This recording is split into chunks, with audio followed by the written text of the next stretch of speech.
There isn't a single source of ideas for poems. A lot of them come out of memories or out of things you've observed, you've heard and seen.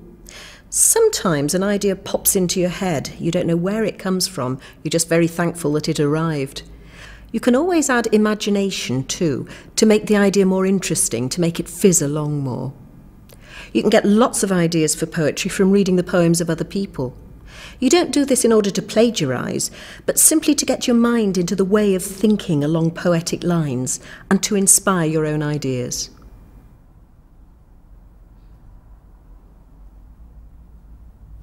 Once you get the first germ of an idea, you have to be willing to experiment. You need to do a number of pre-writing exercises to explore it in every direction and try out such things as rhyme and free verse, writing from different angles, using different characters.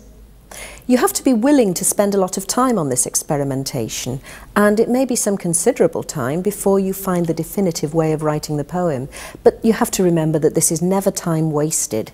It's all adding up to your own skills as a poet. You're involved in an apprenticeship, but you're never going to graduate. You're just going to keep on getting better.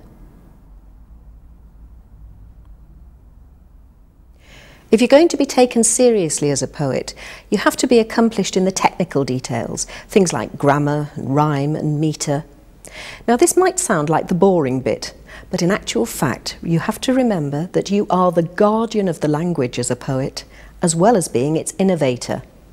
If you cannot manipulate the language properly, with good sentence structuring, with good grammar, with appropriate use of rhyme and metre, then the language is going to fall apart.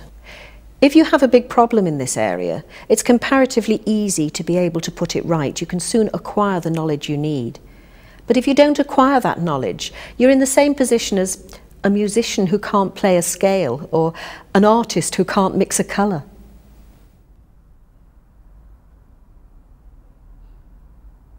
Imagery is the lifeblood of poetry. It's through good imagery that the poet can actually communicate the message straight into the mind of the reader. When you're writing poems, if you can think in terms of what you can see, hear, taste, touch and so on, and convey those senses, the reader's going to pick them up and recognise them immediately because these are shared. The reader will experience the same things. By putting those experiences back into something from his own past and memories, that poem becomes individual. It ceases to be your poem and it becomes the reader's poem. And that's a very strong point for your work to be in. When you're choosing imagery, you should always go for the specific and concrete and not the vague and general and abstract. It's very difficult to write in huge concepts. Just as an example, if you wanted to write a poem about grief and death and loss, you could sum it up in something as small and focused as a woman's inability to get rid of her partner's toothbrush after his death.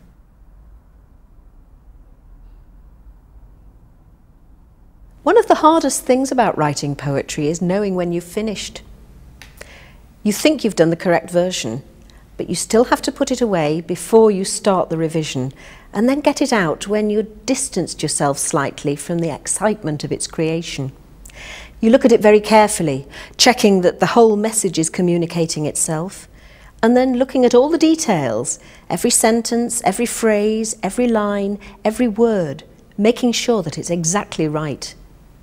When you've got it exactly right, you put it away again. And then you take it out again. You look at it all again, and so on. You repeat the process as many times as it takes. I reckon that if you can look at a poem on 2 consecutive occasions and find that there's nothing else you want to alter, you've probably just about finished. One important thing to remember, though, is always to keep a copy of every version, either on paper or in the computer. But sometimes you get to a stage where you say, I think I got it right 3 versions ago. If you haven't kept those records, you're stuck.